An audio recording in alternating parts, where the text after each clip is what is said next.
యోసేపు, నేను నీతో ఉన్నాను అని అన్నాడు. 6వ వచనం, అతడు తన కలిగినదంతయు యోసేపు చేతికి అప్పగించి తాను ఆహారము తినుట తప్ప తనకేమి ఉన్నదో ఏమి లేదో విచారించువాడు కాదు. యోసేపు ఎలాంటి పరిస్థితుల్లోకి వచ్చాడు? Number 1, he came into a godless world. వాళ్ళ నాన్న ప్రాముఖ్యమైన నిర్ణయం తీసుకోవాలంటే 4 బలులు అర్పించి యెహోవా దేవుణ్ణి అడిగి తీసుకుంటాడు. ఎవరు? యాకోబు. కానీ ఇక్కడికి వచ్చినప్పుడు ఏ దేవుడు లేడు. 2000 రకాల దేవుళ్ళు. సూర్య భగవానుడు ఒకడు, గాలి ఒక దేవుడు, నైలు నది ఒక దేవుడు, జ్ఞానం ఒక దేవుడు, చావు ఒక దేవుడు, ప్రతిదీ ఒక దేవుడు. ఐగుప్తు దేశంలో 2000 దేవుళ్ళు ఉన్నారని ఒక ఈజిప్టియాలజిస్ట్ రాస్తూ ఉంటాడు. పేర్లు రాశాడు. 2000 ఐగుప్తి దేవతల దేవుళ్ళ పేర్లు రాశాడు ఆయన. అన్ని బహుదేవత సంస్కృతిలోకి వెళ్ళినటువంటి యోసేపు తన దేవుడిని మర్చిపోయాడా?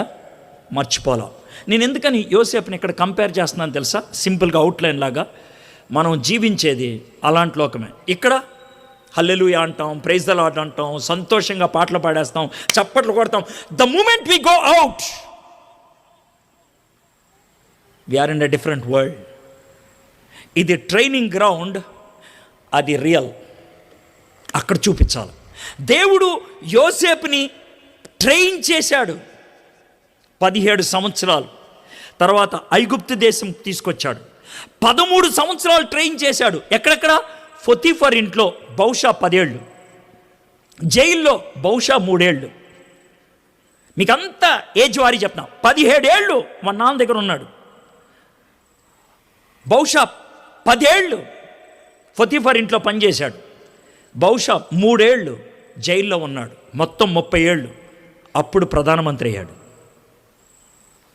30 ఏళ్ళు తర్బీదు చేశాడు యోసేపుని రకరకాల పద్ధతుల్లో దేవుడు. ఆ తర్వాత 110వ ఏట దాకా, 30 నుంచి 110, ఎన్ని సంవత్సరాలు? 80 ఏళ్ళు. 80 ఏళ్ళు ఆయన దేశాన్ని పరిపాలించాడు. He became king.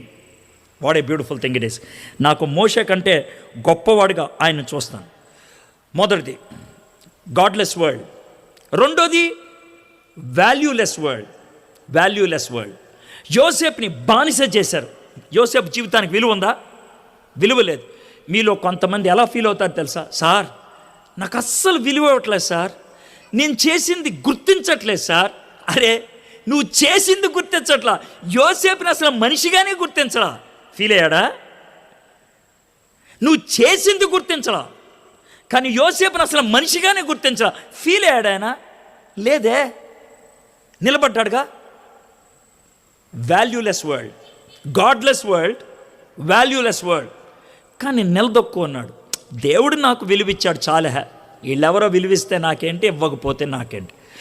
దేవుని విలువను గుర్తించినాడు. నాకు దండేయలేదు, నన్ను స్టేజ్ మీద పిలవలేదు, నాకు చప్పట్లు కొట్టలేదు, ఆడికి బొకే ఇచ్చారు, నాకు బొకే ఇవ్వలేదు, ఆడికి దండేశాను, నాకు దండేయలేదు, వాడి శాల్వా 600 రూపాయలు, నా శాల్వా 300 రూపాయలు. లెక్కలేసిన పాస్టర్లు చూశాను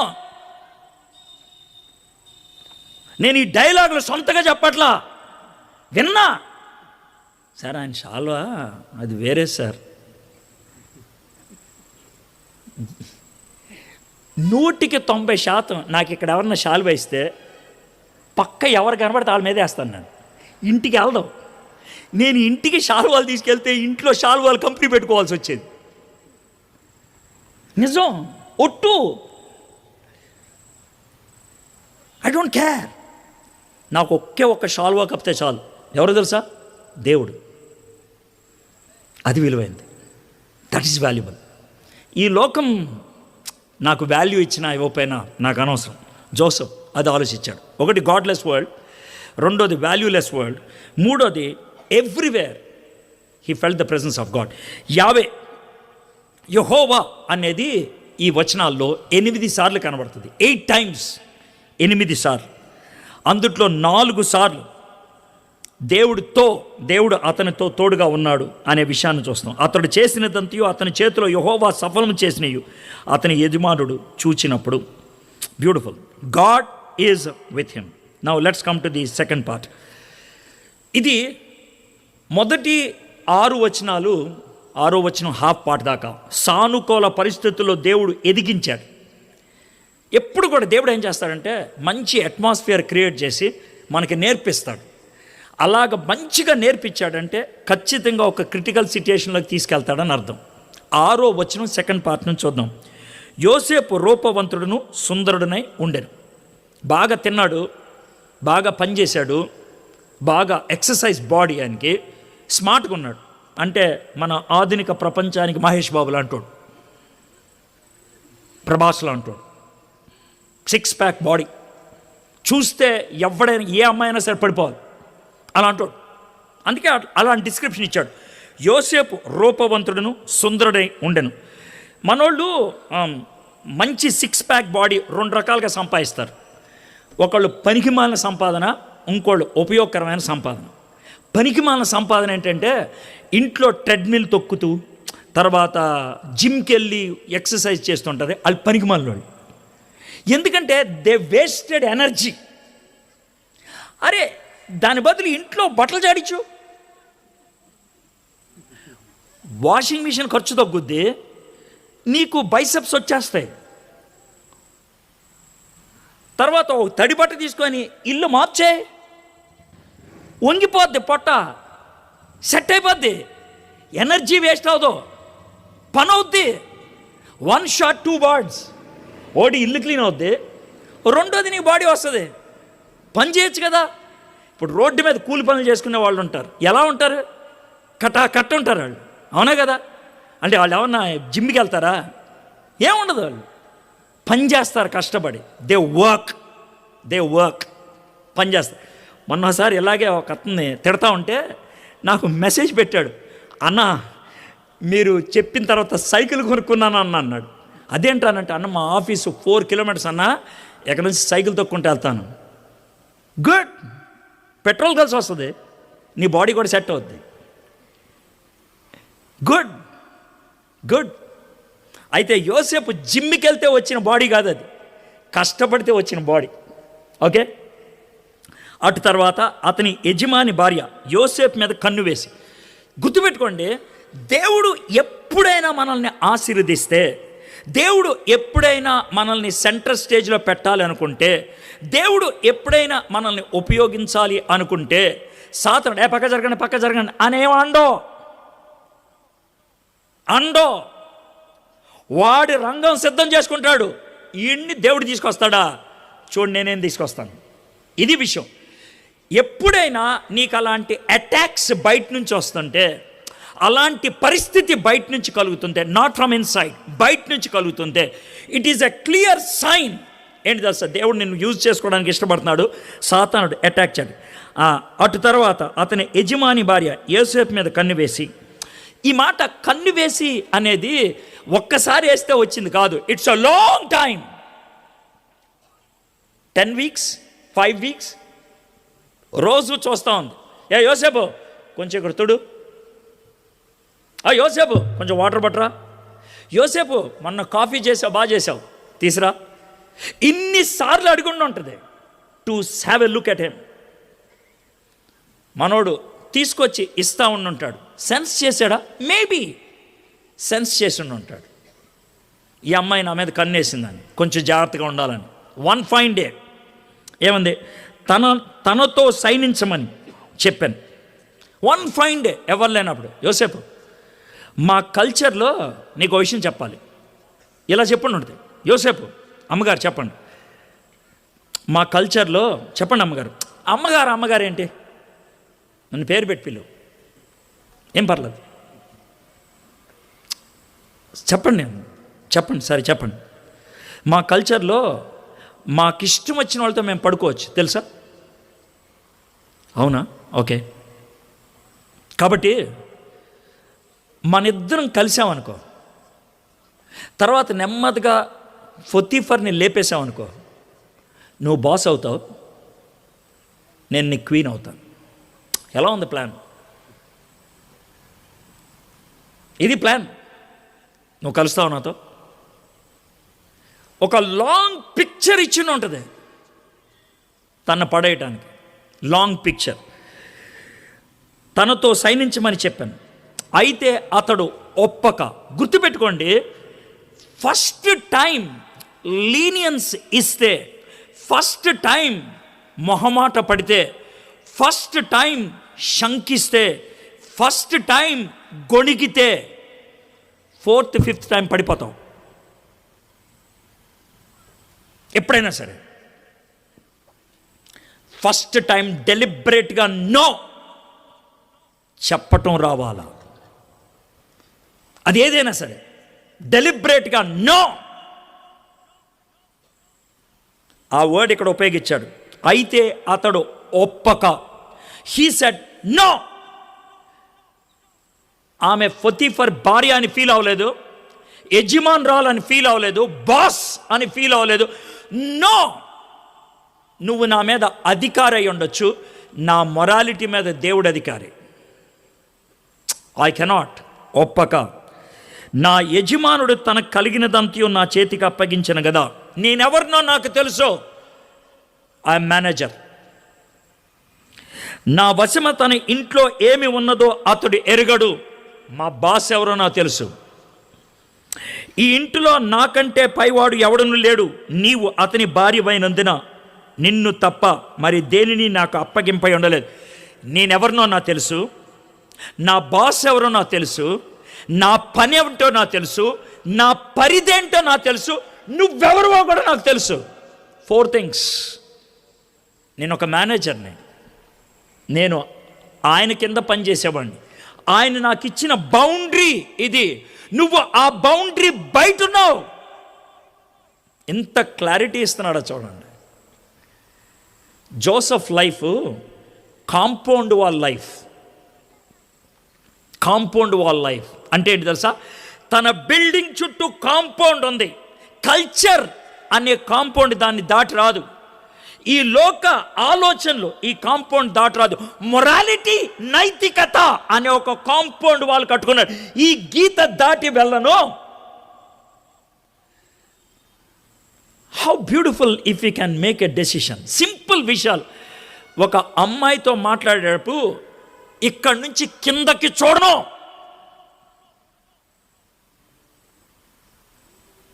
చిన్న విషయమే. ఒక అబ్బాయితో మాట్లాడేటప్పుడు ఏ పార్ట్ ఆఫ్ ద బాడీ చూడకూడదు, అది చూడను.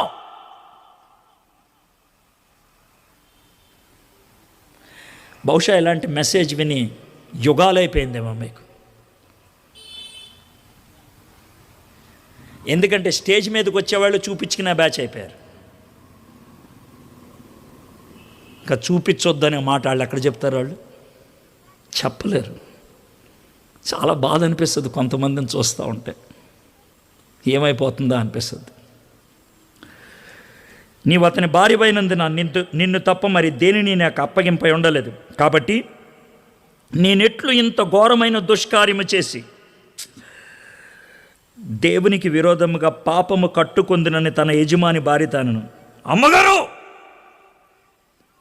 ఈ విధంగా చేస్తే అయ్యగారికి కాదు పాపం చేసింది, మీకు కాదు పాపం చేసింది, ఆయన ఉన్నాడే ఆయనకి నేను పాపం చేసిందా అని అవుతాను.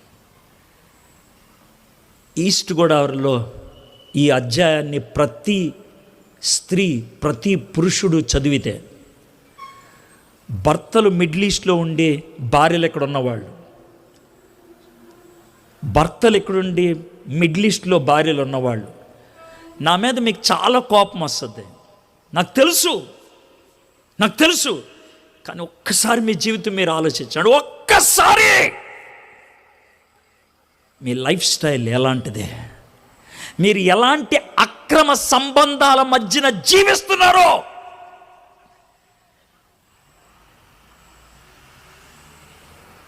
కానుకలు ఇచ్చేసి వచ్చిన పాస్టర్కి చేపల కూరతో భోజనం పెట్టేసి సర్ది చెప్పేద్దాం అనుకుంటున్నారో.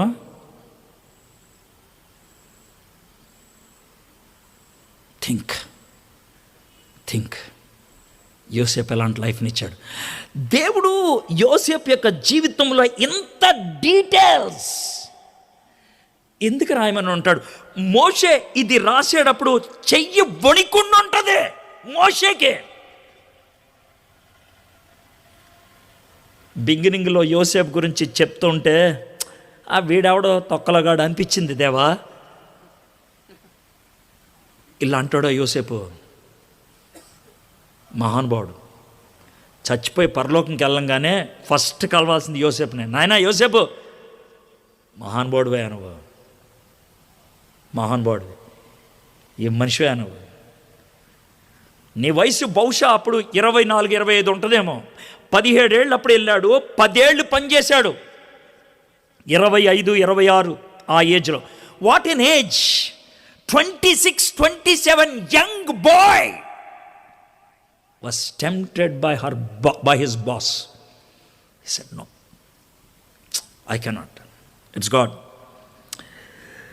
నీవు అతని భార్యవైన నిన్ను తప్ప మరి దేన్ని నాకు అప్పగింపై ఉండలేదు. కాబట్టి నేనెట్లు ఇంత ఘోరమైన దుష్కార్యం చేసి దేవునికి విరోధము పాపం కట్టుకుందనని తన యజమాని భార్యతను. దినదినము ఆమె యోసేపుతో మాట్లాడుచుండెను కానీ అతడు ఆమెతో సైనించుటకైనను ఆమెతో ఉండుటకైనను ఆమె మాట వినువాడు కాడు. ఏమర్థమవుతుంది ఇక్కడ? యోసేపుని ఒక మాటలో చెప్పాలంటే ఏదైనా తోటలో ఉన్న ఆదాము అవ్వతో పోల్చాలనిపిస్తుంది. ఏదైనా తోటలో ఆదాము అవ్వలకి గార్డెన్ మొత్తం మీద కంట్రోల్ ఉంది, ఒక్క పండు మీద లేదు. మామూలు యూత్ లాంగ్వేజ్లో చెప్పాలంటే యాపిల్ పండు. కుర్రోళ్ళ స్లాంగ్లో మాట్లాడమంటావా? రే పండురా, అదే పండు, పండురా, అద్రిపోయిందిరా పండు. That could have been the slang of Joseph. కానీ దేవుడు ఆ పండు చుట్టూ ఒక బౌండరీ గీశాడు. నేను దాన్ని టచ్ చేయను. No, I will not touch. అంత క్లియర్ కట్ కాంపౌండ్ వాల్ కట్టుకున్నాడు ఆయన. ఆయన ఏ స్థాయికైనా వెళ్ళటానికి ఇష్టపడ్డాడు. గుర్తుపెట్టుకోండి, యజమానురాలు అడిగింది చెయ్యకపోతే వచ్చేటువంటి పరిస్థితి ఒకటే, ఏంటి తెలుసా? మరణం. గుర్తుపెట్టుకోండి, మరణం. షడ్రక్, మెషక్, అబేద్నెగో రాజుగారి చెప్పింది వినకపోతే మరణం. దానియేలు రాజుగారు చెప్పింది వినకపోతే మరణం. పొతీఫర్ భార్య చెప్పింది వినకపోతే మరణం. దేవుడు 3 చోట మరణాన్ని తప్పించాడు. చూద్దాం. అట్లుండగా ఒకనాడు అతడు తన పని మీద ఇంట్లోపలికి వెళ్ళినప్పుడు ఇంటి మనుషుల్లో ఎవ్వరునూ అక్కడ లేరు. అప్పుడు ఆమె అతని వస్త్రము పట్టుకొని తనతో సైనింపమని చెప్పగా అతడు తన వస్త్రమును ఆమె చేతిలో విడిచిపెట్టి తప్పించుకొని బయటకు పారిపోయాను. ఇది కొంతమంది చాలా డివోషనల్గా చెప్పడానికి ప్రయత్నం చేస్తానికి, లిటరల్గా చెప్పాలంటే ఈమె మీద పడి బలవంతం చేయడానికి ప్రయత్నం చేసింది. ఆమె బహుశా బట్టలిప్పేసి ఉంటుంది. She might have stripped her self. వీడి బట్టలిప్పేయాల, ఇప్పి మీద పడాలి. ఇది ఆవిడ చేయదలుచుకున్న పని. She did it. వాడికి పైన ఉండేటువంటి వస్త్రం ఉంటుంది, ఆ గౌన్ లాంటిది, దాన్ని లాగేసింది. అది లూజ్గా ఉంటుంది. లోన బనీన్ లాంటిది, తర్వాత అది ఉంటుంది, లోన ఉంటుంది టైట్గా. కాబట్టి బయటిది చేత్తో పట్టేసుకుంది. దొరికిపోయావా నువ్వు ఇప్పుడు కనుక ఓకే అనకపోతే నేను అరిస్తే నిన్ను కోసి చంపేస్తారు. యోసేపు భయపడ్డా? బట్టలు లేకుండా పారిపోయాడు బయటికి. He ran out nude, half naked. బట్టలు లేకుండా, మేబీ హాఫ్ నేకెడ్, బయటికి పారిపోయాడు. పారిపోతే ఆవిడేం చేసింది? అతడు తన వస్త్రమును ఆమె చేతిలో విడిచి తప్పించుకొని పోవుట ఆమె చూచినప్పుడు, యోసేపు దేని నుంచి తప్పించుకున్నాడు? పాపాన్ని నుంచి. అంతే. పొతీఫర్ నుంచి తప్పించుకోవాలా? పొతీఫర్ భార్య నుంచి తప్పించుకోవాలా? ఎవడు కూడా పొతీఫర్ నుంచి తప్పించుకోవడం అసాధ్యం. He cannot. కానీ మరి పారిపోయాడు దేని నుంచి? పాపాన్ని నుంచి పారిపోయాడు. మన లైఫ్లో పాపం నుంచి పారిపోం, పనిష్మెంట్ నుంచి పారిపోదాం అనుకుంటాం. ఈయన పనిష్మెంట్ నుంచి పారిపోదలుచుకోవాలా, పాపాన్ని నుంచి పారిపోదాం అనుకుంటున్నాడు. అతడు తన వస్త్రం ఆమె చేతిలో విడిచిపెట్టి తప్పించుకొని పోవటం ఆమె చూచినప్పుడు తన ఇంటి మనుషుల్ని పిలిచి, చూడుడి, అతడు మనల్ని ఎగతాళి చేయుటకు ఒక హిబ్రీని మన యొద్దకు తెచ్చి ఉన్నాడు. నాతో శయనింపవాలని వీడు నా యొద్దకు రాగా నేను పెద్ద కేక వేసి తిని, నేను బిగ్గరగా కేక వేయుట వాడు విని నా దగ్గర తన వస్త్రం విడిచిపెట్టి తప్పించుకొని బయటికి పారిపోయినని వారితో చెప్పాను. పనోళ్ళంతా నమ్ముంటారా? 99% నమ్ముండ్రు. ఆమె క్యారెక్టర్ ఏంటో పనోళ్ళకి తెలీదా? యోసేపు క్యారెక్టర్ ఏంటో పొతీఫర్ చూశాడు, పనోళ్ళకి తెలీదా? కానీ పొతీఫర్ దగ్గరున్న పనోళ్ళకి యోసేపుకి ఉన్న తేడా ఇదే. యోసేపు గుండెల్లో ఉన్నది పెదాల మీదకి తీసుకొస్తారు, వాళ్ళు గుండెల్లో ఉన్నది గుండెలో అనిపే, అవునమ్మగారు అవునమ్మగారు. తానా బ్యాచ్ని వెనకాల చాలామంది ఉంటారు.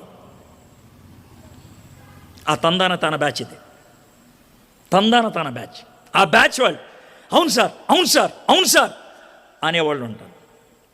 అతని యజమానుడు 16 వచనం, అతని యజమానుడు ఇంటికి వచ్చే వరకు అతని వస్త్రం తన దగ్గర ఉంచుకొనను. అంటే అర్థం ఏంటండి? అప్పుడు దాకా ఆడ బట్టలు లేకుండానే ఉన్నాడు. అది మీరు గమనించట్లా. వాడికి ఇవ్వాలా బట్టలు లేకుండా నుంచోబెట్టిందాన్నే. 10 ఏళ్ల క్రితం 17 ఏళ్ల కుర్రోడుగా రోడ్డు మీద పూర్తి నగ్నంగా ఉన్నాడు. ఒక ప్రాముఖ్యమైన మేనేజర్ అయిన తర్వాత అర్ధనగ్నంగా అక్కడి నుంచొని ఉన్నాడు. తేడా ఏముంది? బ్యాక్ టు స్క్వేర్ వన్ అంటే ఏంటి తెలుసా? మీరు ఎప్పుడైనా వైకుంఠపాళి ఆడారా? వైకుంఠపాళి అంటే ఇప్పుడున్న పిల్లలకి అర్థం కాదు. స్నేక్స్ అండ్ ల్యాడర్స్ అంటే అర్థం అవుద్ది. ఎప్పుడైనా ఆడారా? స్నేక్స్ అండ్ ల్యాడర్స్లో పైన 90 to 100 దగ్గరికి వెళ్తారే, 97 దగ్గర ఒక పాము ఉంటుంది. అది మింగితే ఎక్కడికి వస్తారు తెలుసా? ఒకటి దగ్గరికి. దాన్నే బ్యాక్ టు స్క్వేర్ వన్ అంటారు. మనోడు చాలా దూరం వెళ్ళిపోయాడు, 97 దగ్గరికి వెళ్తే అక్కడ మింగితే మళ్ళీ బ్యాక్ టు స్క్వేర్ వన్. 10 ఏళ్ల క్రితం ఎక్కడ స్టార్ట్ అయ్యానో మళ్ళీ ఇప్పుడు అక్కడికే వచ్చా. అప్పుడు బట్టలు, ఇప్పుడు బట్టలు. అప్పుడు అన్నోళ్ళు అమ్మేశారు, ఇప్పుడు యజమానురాలు అమ్మేసింది. బ్యాక్ టు స్క్వేర్ వన్ అనవచ్చు. అప్పుడు ఆమె తన భర్తతో ఈ మాటలు చెప్పాను, నీవు మన యొద్దకు తెచ్చిన ఈ హిబ్రీ దాసుడను నన్ను ఎగతాళి చేయుటకు నా యొద్దకు వచ్చను. నేను బిగ్గరగా కేక వేసినప్పుడు తన వస్త్రము నా దగ్గర విడిచిపెట్టి తప్పించుకొని బయటికి పారిపోయినాను. కాబట్టి అతని యజమానుడు, ఇట్లు నీ దాసుడు నన్ను చేసినని తన భార్య తనతో చెప్పిన మాటలు విన్నప్పుడు కోపముతో మండిపడి, నా ఉద్దేశ ప్రకారం 90% ఇది ఉత్తుత్తు కోపం. అదేంటి సార్ ఉత్తుత్తు కోపం అంటే, నిజంగా తన భార్యను ఎవడైనా రేప్ చేస్తున్నట్లయితే, వాడు పనోడైతే వాడిని ఏం చేయాలా? చంపి పడేయాలా. అతనికి ఏమి హక్కులు లేవు, చంపి పడేయాలా. కానీ చంపేశాడా? చంపలేదంటేనే అర్థమవుతుంది అటు భార్యని ఒప్పించాలి, ఇటు యోసేపుని ఏమనకూడదు. ఇలాంటి యాంగిల్ మనం చాలాసార్లు చూస్తాం. ఒకటి చెప్పమంటారు ఇలాంటి యాంగిల్.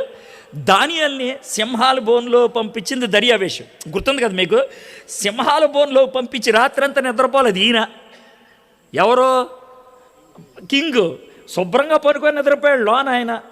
ఈయన రాత్రి అంతా నిద్రపోకుండా పొద్దున సూర్యోదయం కిటికీలోని చూసి సూర్యుడు లగంగానే, నాయనా దానియేలు నీ దేవుడు నిన్ను కాపాడాడు కదా. ఎస్ సార్, నాకు తెలుసురా రే, నేను దేవుడు కాపాడుతాడు నాకు తెలుసురా.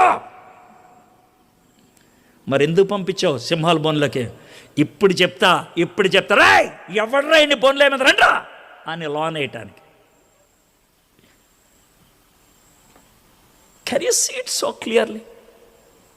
సో దేవుడు కరుణా కటాక్షం చూపించాడు. కాబట్టి అతని యజమానుడు, ఇట్లు నీ దాసుడు నన్ను చేసిన తన భార్య తనతో చెప్పిన మాటలు విన్నప్పుడు కోపంతో మండిపడి అతన్ని పట్టుకొని రాజ ఖైదీలో బంధింపబడి చెరసాలలో వేయించాను. అతడు అక్కడ చెరసాలలో ఉండెను. ఇది ఎలా ఉంటుందంటే, మన ఇండియాలో టాప్ దొంగలు ఉంటారు చూసావా? టాప్ దొంగలు అంటే మామూలు దొంగలు కాదు. 700 కోట్లు, 7,000 కోట్లు, 20,000 కోట్లు ఎత్తుకెళ్ళిపోయేవాళ్ళు అంటారే, చాలామంది ఉన్నారు. మా ఊరు ఆయన ఉంటాడు, ఆయన పేరు మల్లయ్య. ఆయన మాత్రం స్టైల్గా మాల్యా అని పెట్టుకుంటాడులే, కానీ అసలు పేరైతే విజయ్ మల్లయ్య అసలు పేరు, అర్థమైందా? అయితే విజయ్ మాల్యా అని పెట్టుకుంటాడు, అర్థమైందా? 7,000 కోట్లు తినేశాడు, అర్థమైందా?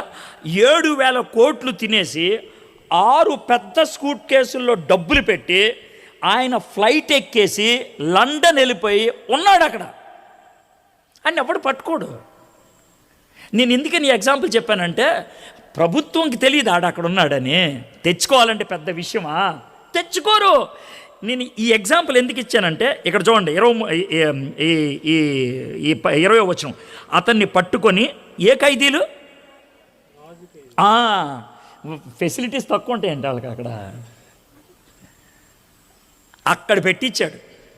దీంతో అర్థం అతను ఎంత సాఫ్ట్ కార్నర్ ఉపయోగించాడు యోసేపు మీద. నేను అనుకుంటాను అక్కడ పెట్టించిన తర్వాతగా జైలు అధికారి, ఏయ్ మావాడాడు ఏదో గొడవబేడి వచ్చాడులే కానీ జాగ్రత్త చూసుకో అన్నాడేమో, నాకు తెలియదు. ఎందుకంటే పొతిఫర్ దగ్గర ఉంది 10 ఏళ్ళు, ఈయన దగ్గర ఉంది మహా అయితే 2.5 లేకపోతే 3 ఏళ్ళు. ఈ 2 ఏళ్ల లోపలే ఆయన్ని జైల్లో దొంగలాద మీద అధికారం పెట్టేశాడంటే మనోడు కొంచెం ఫీడ్బ్యాక్ వచ్చి ఉంటుంది, అవునా కదా? సో జోసెఫ్ పొతిఫర్ ఇంట్లో ఉంటే ఎలాంటి లైఫ్ స్టైల్ ఉందో ఇప్పుడు జైల్లోకి వస్తే కూడా అలాంటి లైఫ్ స్టైల్ చాలా క్లియర్గా కనబడుతుంది. చూద్దాం 21వ వచనం నుంచి. అయితే యెహోవా యోసేపునకు తోడై ఉండి, నాకు బాగా అనిపిస్తుంది 2వ వచనంలో పొతిఫర్ ఇంట్లోకి రాగానే దేవుడు వచ్చేసాడు, 21వ వచనంలో జైల్లోకి రాగానే యెహోవా వచ్చాడు. అయితే యెహోవా యోసేపునకు తోడై ఉండి అతని యందు కనికరపడి అతని మీద ఆ చెరసాల యొక్క అధిపతికి కటాక్షము కలుగునట్లు చేశాను. చెరసాల అధిపతి ఆ చెరసాల ఉన్న ఖైదీలందరినీ యోసేపు చేతికి అప్పగించను. వారక్కడ ఏమి చేసిరో అదంతయు అతడే చేయించువాడు. యెహోవా అతనికి తోడై ఉండెను గనక ఆ చెరసాల అధిపతి అతని చేతికి అప్పగింపబడిన దేని గూర్చేను విచారణ చేయక ఉండెను. అతడు చేయనది యావత్తు యెహోవా సఫలమగునట్లు చేశాను. చివరి మాట చూడండి, అతడు చేయనదంతయు సఫలమగును. ఈ మాట మీరు ఒక చోట వింటారు, ఎక్కడో గుర్తుందా? కీర్తనలో 1, అతడు చేయనదంతయు సఫలమగు. సఫలము అంటే ప్రాస్పరిటీ అనుకుంటారు, కాదు. సఫలము అని అంటే మారల్ క్యారెక్టర్లో ఒక క్రెడిబిలిటీ. ఇతనికి సర్టిఫికేట్ దేవుడు ఇచ్చాడు, సఫలం character, success given to God. యోసేపు ఎగ్జిక్యూటివ్ ఆఫీసర్ అయిపోలేదు, కానీ జైల్లో తను మంచి నమ్మకస్తుడిగా ఉండగలిగాడు. So my friends, what are the lessons we can learn from this? ఈ 39వ అధ్యాయం నుంచి 23 వచనాల నుంచి మనం నేర్చుకోగలిగేటువంటి పాటలేంటి? యోసేపు గురించి సింపుల్గా ఆలోచిద్దాం. ఎక్కడికి వెళ్ళినా దేవుడితో తనకున్న కనెక్షన్ని తెంపుకోలేదు. రెండోది, ఎలాంటి పొజిషన్లో ఉన్నా నమ్మకంగా వ్యవహరించాడు. మూడోది, ఎక్కడున్నప్పటికీ యథార్థంగా వ్యవహరించాడు. ఇంటెగ్రిటీ చాలా ప్రాముఖ్యత ఇచ్చాడు. ఆయన ఎక్కడున్నప్పటికి కూడా దేవుని సన్నిధిని ఆయన అనుభవించడమే కాదు, వ్యక్తపరచాల్సిన చోట మొహమాట పడకుండా వ్యక్తం చేశాడు. ఐదోది, పాపాన్ని పాపంగానే చూసి అసహ్యించుకున్నాడు. ఆరోది, తనకి ఇబ్బంది కలిగినప్పుడు, నష్టం కలిగినప్పుడు, అన్యాయం కలిగినప్పుడు, ఇంజస్టిస్ అవినీతి కలిగినప్పుడు బాధపడలేదు. He allowed God to handle. దేవా నువ్వు చూసుకో అని చెప్పాడు. దేవుడు ఆ విధంగా రగెడ్ క్యారెక్టర్లో ఒక గట్టి వ్యక్తిని సిద్ధపరిచి 400 సంవత్సరాలు ఇశ్రాయేలీలు ఐగుప్తు దేశంలో ఉండటానికి ఆ వ్యక్తిని నాయకుడిగా చేయగలిగాడు. The stronger your character, the stronger will be your impact. నీ క్యారెక్టర్ ఎంత గొప్పదైతే నీ ఇంపాక్ట్ అంత బాగా ఉండగలుగుతుంది. I believe so many lessons మీరు నేర్చుకొని ఉంటారు ఈ 23 వచనాలు చదివి. నేను మీకు చిన్న మాట చెప్పేదంటే, గో బ్యాక్ హోమ్. నేను మొత్తం 23 వచనాలు మీకు చదివి వినిపించాను. Read it 2-3 times. నెమ్మదిగా చదవండి. ఒక్కొక్క వచనాన్ని చదివి మీ మనసులో దాన్ని ఆలోచించండి. మీ హృదయంలో అది కూర్చొనివ్వండి, మీ గుండెలో కూర్చొనివ్వండి. Let this chapter speak to you. ఈ అధ్యాయం మీతో మాట్లాడనివ్వండి. ఇట్ హెల్ప్స్ మీ జీవితాన్ని మార్చడానికి దోహదపడుతుంది.